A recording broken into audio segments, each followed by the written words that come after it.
Shalom, shalom, shalom, shalom. Tudo bem com vocês? Estão firmes na contagem do Homer? Estamos na reta final.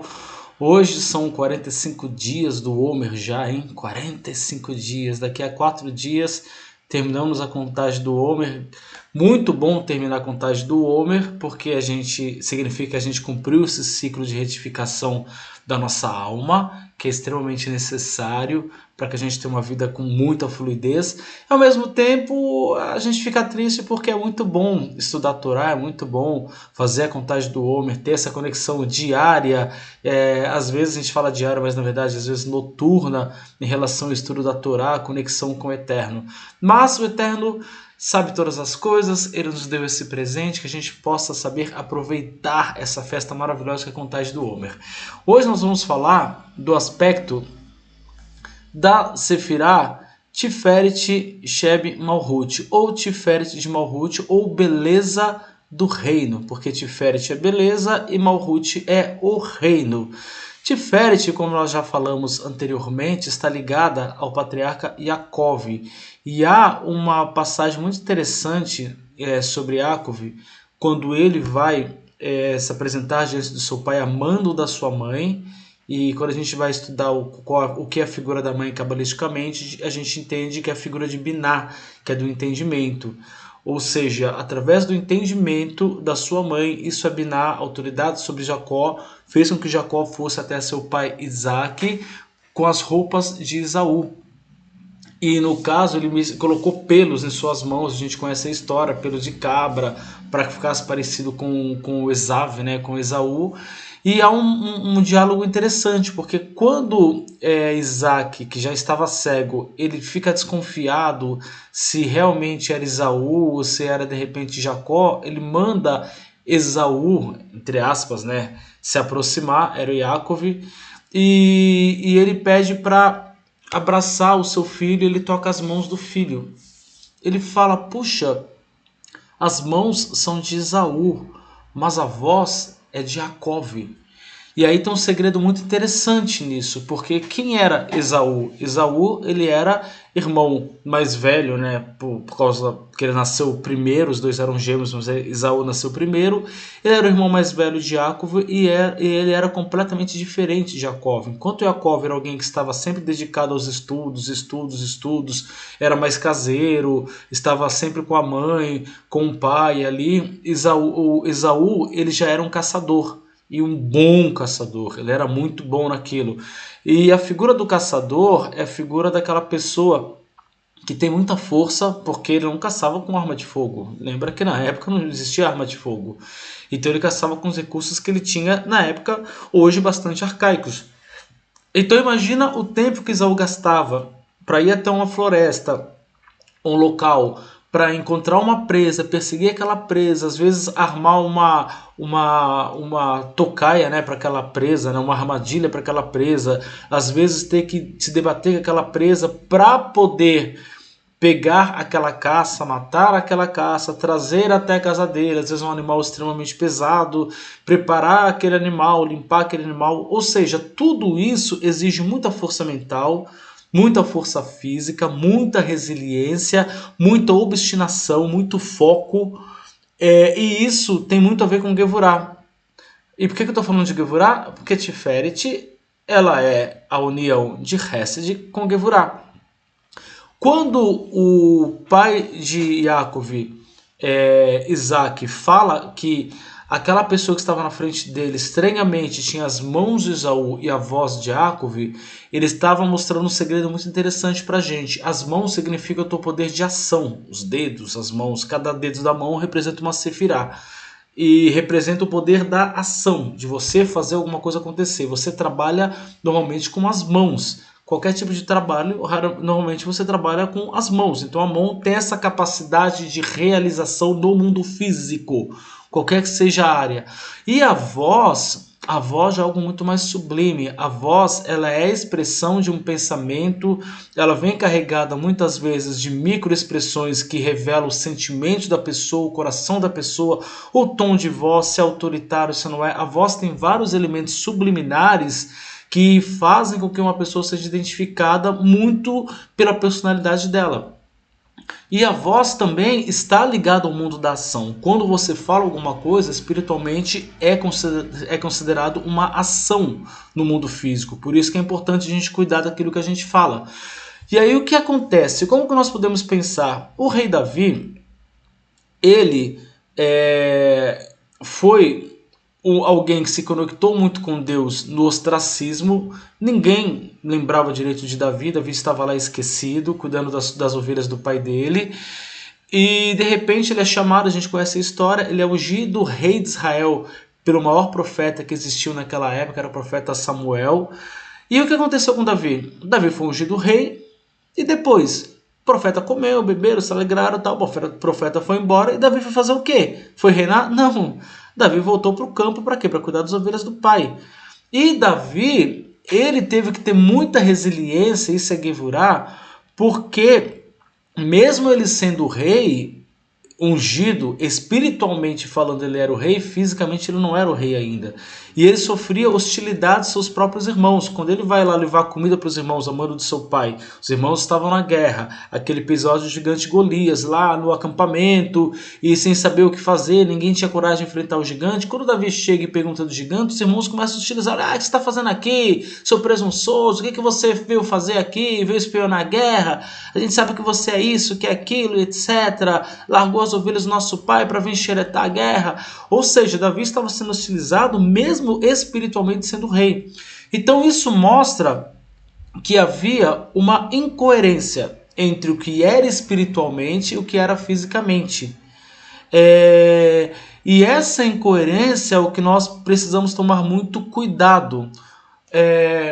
Qual a diferença, por exemplo, entre o som ou uma melodia, uma música e um ruído? Na verdade, fisicamente falando, um ruído, se você conseguisse colocar, se você trabalha com áudio, colocar no espectro ali, ver o espectro de som no computador, as ondas, você vê que o ruído, ele também são ondas sonoras, que a gente chama de frequência. Só que são ondas sonoras e frequências que elas são desorganizadas. Então, quanto mais desorganizado, mais ruído é, mais ruidoso é. E o que é o som? O que é a música, uma melodia? Nada mais é também do que uma série de notas, uma série de frequências, assim como o ruído, uma série de frequências, só que de maneira organizada. A gente pode falar que de maneira coerente. E Tiferet é a beleza. O que é beleza? Pelo ponto de vista da Kabbalah, a beleza é o equilíbrio entre as coisas, é a coerência entre as coisas. E quando nós não temos essa capacidade que foi reconhecida por Isaac, mesmo sem saber, em Jacó, quando ele diz as mãos são de Esaú, ou seja, é alguém que é capaz de agir com rigor, com tudo, que tem força para trabalhar nessa terra e tirar o fruto da terra. Essa é a visão de que Isaac fala das mãos de Esaú, porque Esaú representava isso, o caçador, o cara que vai atrás, o cara que tem a obstinação necessária para alcançar os seus objetivos. Só que a voz era de Jacó, ou seja, a voz não era uma voz bruta, pelo contrário, era uma voz muito espiritualizada. Então, aquela figura que Isaac viu na frente dele, sem saber que filho que era uma figura muito coerente, espiritualmente falando. Alguém que é capaz de agir, mas alguém que espiritualmente, que é representado pela voz, também é extremamente elevado.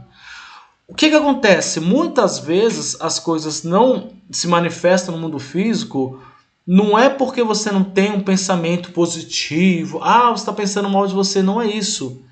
É que às vezes você está no nível de Hesed, de Gevurah, está até equilibrado, manifestou Tiferet, só que a tua ação no mundo físico, ela não é coerente com aquilo que você pensa, ou que você sente, ou então não é coerente com aquilo que você fala.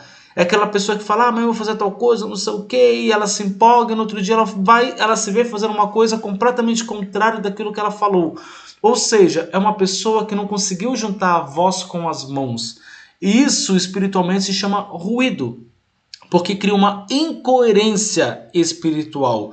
E se há uma incoerência espiritual, se há um ruído espiritual, as coisas não acontecem. É mais ou menos como, vou dar um exemplo para você, para quem tem mais de, 35 40 anos de idade vai se lembrar da televisão analógica, que a gente tinha que subir no telhado, colocar uma antena, ficar virando, vai, tá bom, tá ruim, tá bom, tá ruim e tal. O que acontecia? A antena ela tinha que ficar apontada para um determinado local, onde provavelmente estava um satélite emitindo as ondas daquele canal que você queria captar, ou de uma sequência de canais. Quando você apontava a antena, aquela antena vibrava naquela frequência que o satélite estava enviando e elas entravam em coerência. Entendeu? Veio uma frequência assim, a antena está aqui. Quando ela chega na direção, ela vibra junto com aquela frequência sendo emitida pelo satélite. Aquela vibração é transformada em pulsos elétricos / eletrônicos e vai se transformar numa imagem. Porém, na TV analógica, quando a antena não estava perfeitamente alinhada com a frequência do satélite, com a banda, né, do satélite, criava-se um ruído na imagem.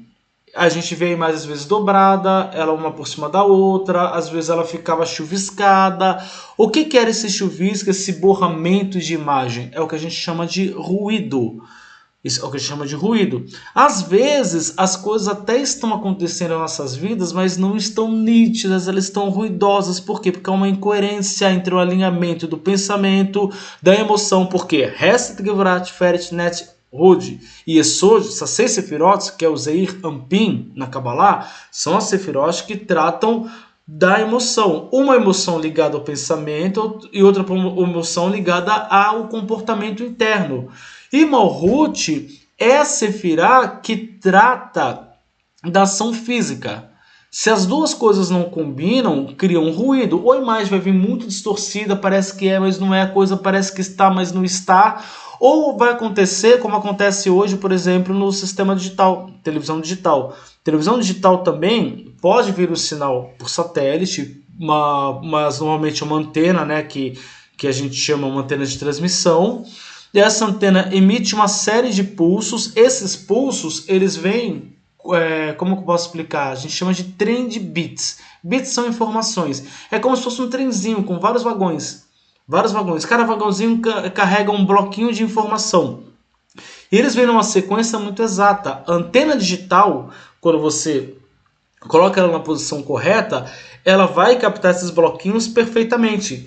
E o aparelho que está ligado na antena, que a gente chama de decoder, vai pegar aquele sinal, aquele trem de bits que a gente chama, e traduzir aquilo em imagem. E a imagem fica lindíssima, porque ela não permite ruído. A imagem digital não permite ruído. Se houver um ruído, significa que um daqueles trenzinhos ficou para fora. Um daqueles bloquinhos do trem, um daqueles vagões. 1, 2, 3, 3 bloquinhos, 2 bloquinhos daquele que ficou para fora é suficiente para que o decodificador, aquele que pega a imagem, entende aquilo e transforma em som e imagem que sai na tua TV, que ele fique perdido e ele faz o quê? Emite uma tela preta ou azul, dependendo do decodificador, e diz assim, sem sinal. O que eu quero dizer? Se não há coerência entre o teu pensamento, se não há coerência entre o teu sentimento ligado ao pensamento, Hesed, Gevrat, Feret, o teu sentimento ligado ao teu comportamento interno e a tua ação no mundo físico, as coisas não vão acontecer.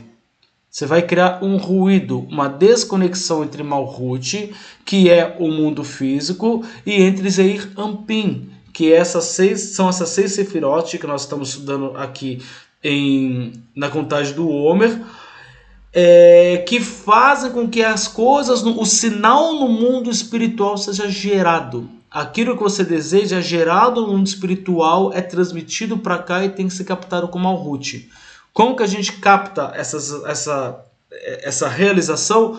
Através da ação, com a emoção correta, com a intenção correta, e aí as coisas elas começam a ficar claras em nossas vidas. Então, muitas vezes, não é falta de reza, não é falta nem de fé, no sentido de acreditar que Deus pode fazer alguma coisa. Às vezes, é falta de prática, de ação prática. Davi, o que ele fez? Quando ele começou a ouvir os ruídos dos seus irmãos, porque vocês não sei o que, ele ficou triste, tá vendo? Não é para mim, o profeta errou. Não, Davi simplesmente virou as costas, foi falar com outras pessoas do acampamento, foi entender o que estava acontecendo. Entendendo o que estava acontecendo, ele sabia como se posicionar, e ele se posicionou, e ele venceu o gigante e se tornou o grande rei Davi. Ou seja, Davi, por isso que é o aspecto de Malhut, ele era alguém que tinha a mentalidade correta, tinha o coração dele correto, e a Torá fala isso, que é o coração segundo o coração de Deus. Então, o resto de Gevrat, Feret, Net, Odi e Sod estavam muito bem alinhadas em Davi. E Davi tinha a ação necessária. Ele não fazia nada que não fosse coerente com a missão dele, que não fosse coerente naquele momento com a unção que ele tinha recebido de rei. Então ele poderia estar cuidando de ovelhas, mas ele já era rei, ele sabia disso, ele se comportava como isso. Por isso ele era destemido, porque ele sabia que ele não morreria na batalha. Por que ele não morreria? Porque Deus não é incoerente. Se Deus ungiu Davi como rei, por que ele ia morrer na batalha?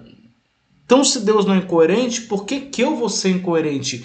Essa era a mentalidade do rei Davi. Esse é o segredo.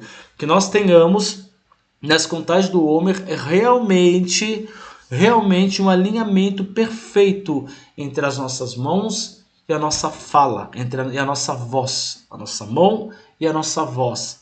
Que a gente possa refletir em todas as coisas, pensamento, mentalidade, clareza, visão de mundo, obstinação quando for necessária e ação prática, mas com um único propósito: engrandecer o nome do Eterno. Porque Jacó fez tudo isso porque ele queria uma conexão maior com Deus, e ele conseguiu. E Davi, tudo o que ele fez na vida dele foi para trazer essa conexão que ele tinha com Deus para o mundo físico. Davi trouxe toda essa energia desde Jacob para o mundo físico. Ele trouxe a presença divina para o mundo físico através das suas ações e da sua coerência. Então, meus queridos, se você ainda não contou o Homer... Opa, deixa eu colocar aqui o texto para você. Hoje são 45 dias que perfazem 6 semanas e 3 dias do Homer. E lá em Ribonó, lá embaixo, você vai ler, onde está esnegrito ali, que o Eterno, que seja remediado o defeito que ocasiona Sefirat Tiferet Sheb Malhut. Meus queridos, que assim seja, essa é a vontade do Eterno, que a gente realmente faça desse mundo uma morada para o Eterno através das nossas ações, e por causa dessa intenção a gente prospere em todos os nossos caminhos. Então, se Deus quiser, amanhã a gente se vê por aqui.